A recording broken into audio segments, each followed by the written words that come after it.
معلش يا كابتن، معلش. اه معلش يا ما كابتن، معلش. سامحنا.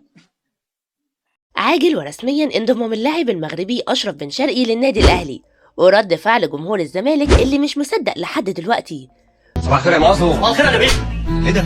معلش يا جلال، هو اعصابه تعبانه نستحمله ها؟ فرحة جمهور الأهلي، وهل الأهلي محتاج جناح تاني ولا هيقيد عيل معلول؟ تعالوا نشوف اللي بيحصل. أخيرا أعلن نادي الريان القطري فسخ التعاقد مع أشرف بن شرقي، وده بعد تمسك اللاعب بانتقاله للأهلي. ومين يجيله النادي الأهلي ويرفضه رغم تمسك مدرب الريان القطري واقتناعه الشديد بأشرف بن شرقي؟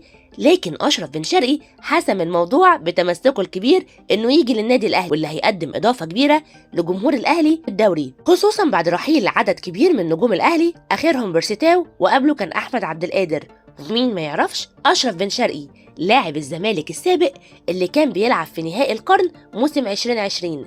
الأهلي هيعلن النهارده التعاقد مع أشرف بن شرقي عشان يلحق يسجله في القائمة الإفريقية قبل إغلاق القيد يوم 31 يناير. جمهور الزمالك مش مصدق لحد دلوقتي إن بن شرقي واللي كانوا بيقولوا عليه ابن قلبي خلاص هيبقى في الأهلي مع إمام عاشور، ودول كانوا من أهم اللعيبة في سكواد الزمالك.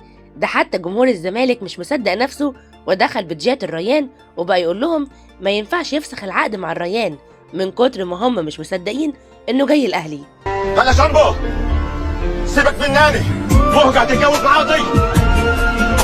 ازاي يعني؟ ازاي يا شامبو؟ هي موافقة؟